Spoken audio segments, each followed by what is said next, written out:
Globally, in an environment where growth has been slow but steady, there is ample liquidity, despite the fact that some of the central banks have talked about normalization of the monetary policy.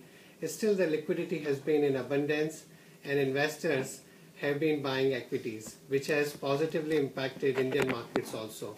Year till date, we have got almost $8.5 billion from foreign institutional investors investing in equity market and another 15 billion or so in the bond market. Markets have also been supported by a favorable macro environment, whether we look at the fiscal side, whether we look at current account deficit, whether we look at balance of payment, rising foreign exchange reserves, fall in inflation. From all macro parameters, the economy is looking quite healthy. From a policy news flow perspective, it's been an excellent time over the last few months. The Real Estate Regulatory Authority came into being in first week of May. We had an ordinance empowering the central bank to deal with the NPAs of the banking system. The government talked about strategic divestment in Air India. After a long time, we heard something like a strategic divestment. The GST has got implemented, which is probably one of the biggest reforms that we have seen in the economy. And last but not the least, or rather more important, is the liquidity flow. I talked about the liquidity from the global investors, but because of the lower inflation, lower interest rate, the rebalancing in the real estate market, and more conviction in the long-term potential of the equity, we are seeing huge flows from the domestic retail investors. The flows through the SIP systematic investment plans are almost touching 5,000 crores a month, and investors, domestic investors, have been supporting the market in a big way. Indian economy at this stage is at a is at a very interesting place. On one side, you have some of the structural factors that gives you huge confidence about the sustainable long-term growth. The policy reforms that have been taken over the last few years, which will have long-term implication in terms of, we talked about GST, in terms of that will do the formalization of the economy, the rising household savings coming into the financial assets, the other reforms that the government has taken. I talked about the Real Estate Regulatory Authority, the digitalization of the economy, the efforts that have been taken to increase the farm income and the rural income, the improvement in the governance and the last mile delivery by the government, the increase in the betterment of the monetary and the fiscal framework. All these reforms, one can just go on, I think will really put India on a stronger foundation of a stable macroeconomic environment and a structural long-term growth. While there are some cyclical challenges, and they have been becoming a little protracted, I would say. First and foremost, the higher debt in the private sector balance sheet, and also the huge amount of NPAs which have been there in the banking balance sheet. Over the last couple of months, both the government and Reserve Bank put together are taking series of efforts to ensure that the bank's NPA problem gets resolved, and that will pave the way for improving the balance sheet of the corporate sector, and over a period of time if banks are in a position to fund the growth of the private sector. There are challenges related to profitability of certain sectors like IT and pharma. We can discuss that a little later. From a global perspective, the rising geopolitical risk is something that investor needs to keep in mind, and also the unwinding of monetary accommodation that over the last 7 or 8 years since the global financial crisis, we have seen an exceptionally accommodative monetary policy, and there are signs that the best of monetary accommodation may be behind us as central banks get more comfortable about the direction of global growth, labor markets are tightening, the leverage again has started going up. We may see unwinding of the monetary accommodation going forward. Looking at the macro picture, looking at the global environment, I talked about the liquidity. Of course, all of this has pushed up valuation, and that has been the biggest question in minds of investor. That looking at the current valuations, whether it's attractive to invest in the equity market, and then we'll talk about the bond market a little later. At 20 times or so for next year, the forward earning for 2018, valuations are definitely higher than the long-term average. The long-term average over the last 10 years would be around 16, 17 times. But we need to have a couple of things in mind. As I mentioned earlier, all assets globally are trading at a valuation which are higher than the long-term average, and India is no exception. We are also a beneficiary of the global liquidity. Also, there is huge dispersion in valuation sector-wide as well as at the stock level. And while there are stocks where earnings momentum is strong, they are trading at a very rich valuation. But there is a decent part of the market where valuations are not as rich, and they might be called value stocks. You also have to keep in mind that over the last several years, the profit growth of corporate India has been quite muted. In fact, over the last 5 or 7 years, if you compare with the long-term average, the profit growth has been much lower.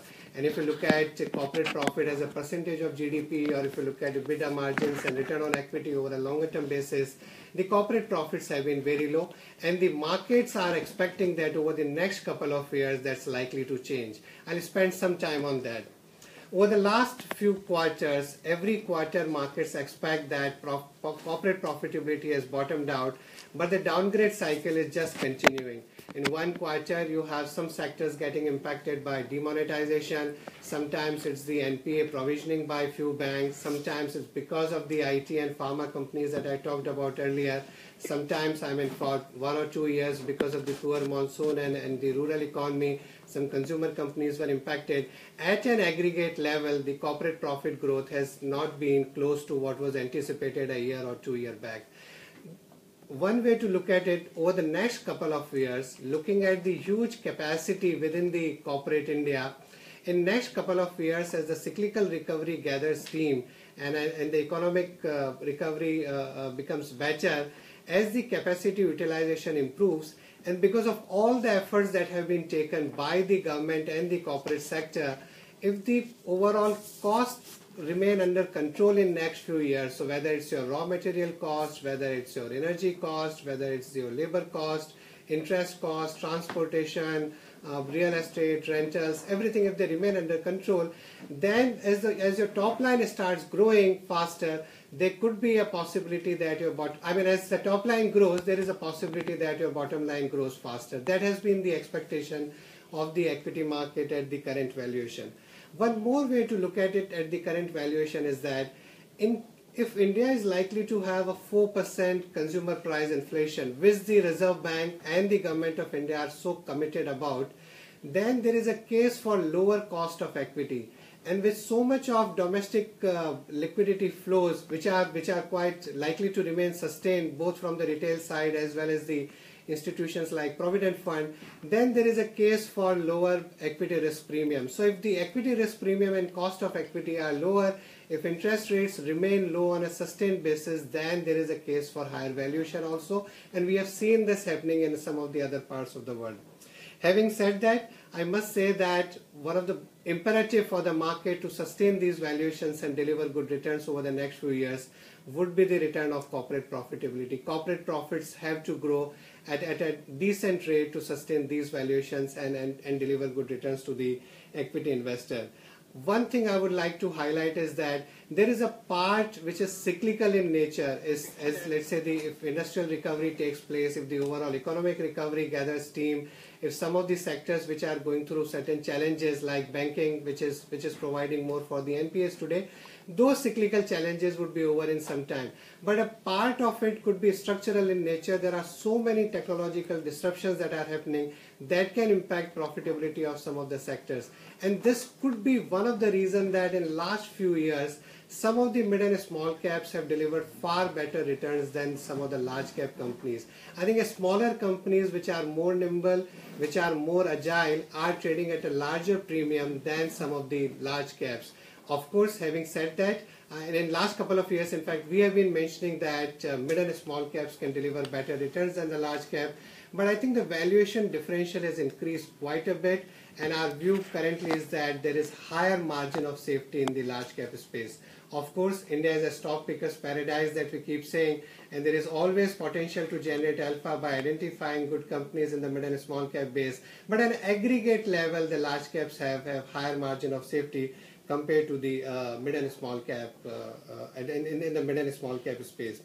Also, I think over the next couple of months, our sense is that as supply increases, by supply I mean more number of companies raising capital through the primary market, more IPOs, government doing more divestments, banks raising a lot of capital, some of the other companies need to delever the balance sheet and raise capital for growth. I think as supply increases, which is able to absorb the liquidity flow which is there currently, both from the domestic and the global investors, then I think we will see valuation settling at the current levels or slightly lower. So over the next few years, looking at the valuations today, I think the market returns would basically mimic the corporate profit growth in next few years. Even if the nominal GDP grows at 10-12% and corporate profits grow at around that rate, that's the return one can expect from the equity market going forward.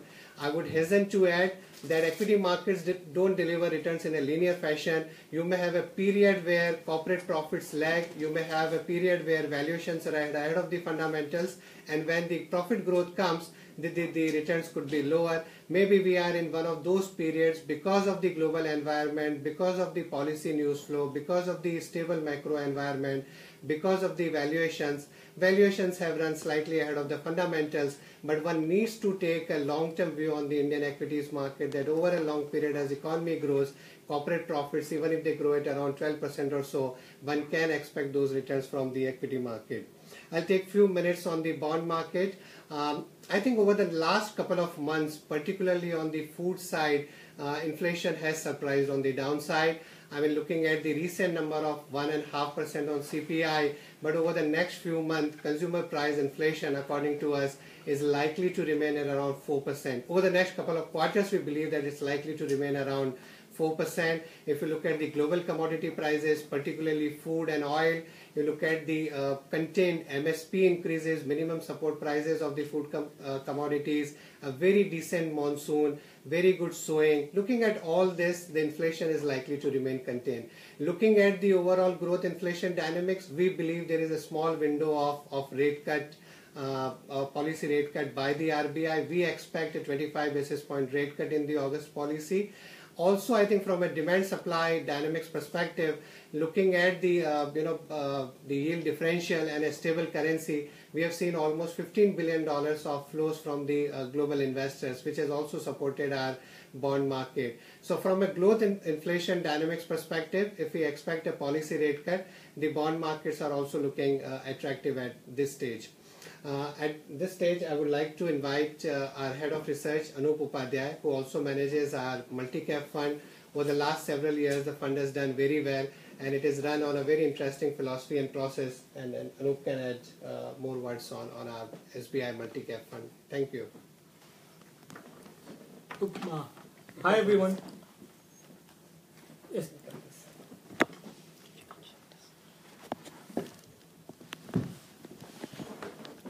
I would give you a brief overview of the SBI Multi-Cap Fund. The best way to understand the investment strategy of the Multi-Cap Fund is to imagine a hospital, a multi-speciality hospital.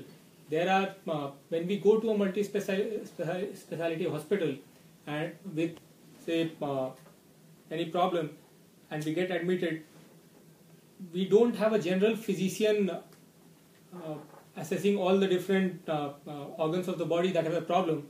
We have the orthopedic looking at the problem that the bones have. We have the anesthetist looking at the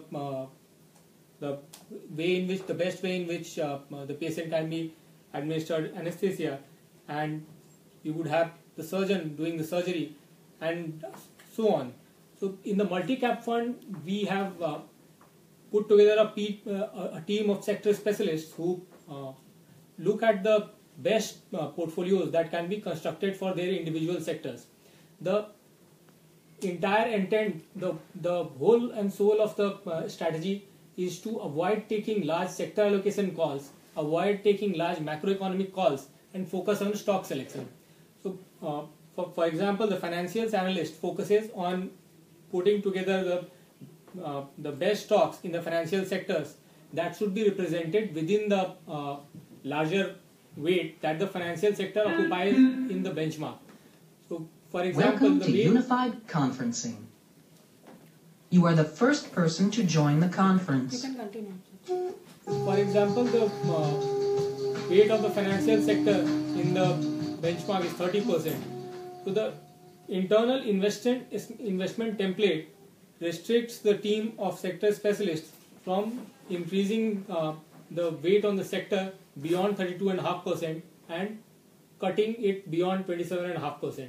So this contains the risk of going wrong on sector allocation calls, while allowing the sector specialist to benefit and the portfolio to benefit from the right stock selection calls. And we have observed the performance of the strategy over the last 4 to 5 years, and the result of the or the benefit of focusing of allowing sector specialists who have experience of say at least 8 to 10 years of working on the sectors has, or the benefit of doing that has reflected in the returns of the portfolio. Beyond the focus on stock selection, there is an internal investment template that guides the team in making sure that the portfolio does not take any undue risk. So, for example, the weight of large cap, mid cap, and small cap stocks it has been defined or has been defined by the internal investment template. So, the weight of large cap stocks can't go below 50%. The weight of mid cap stocks can't go above 40%, and the weight of small cap stocks won't go above 10%. This ensures that the investor in this fund gets the benefit of companies of investing in companies that are gaining market share or that are seeing a steady growth in their earnings across capitalization spectrum. So that in brief is the investment strategy of the portfolio. We would be happy to answer any specific questions.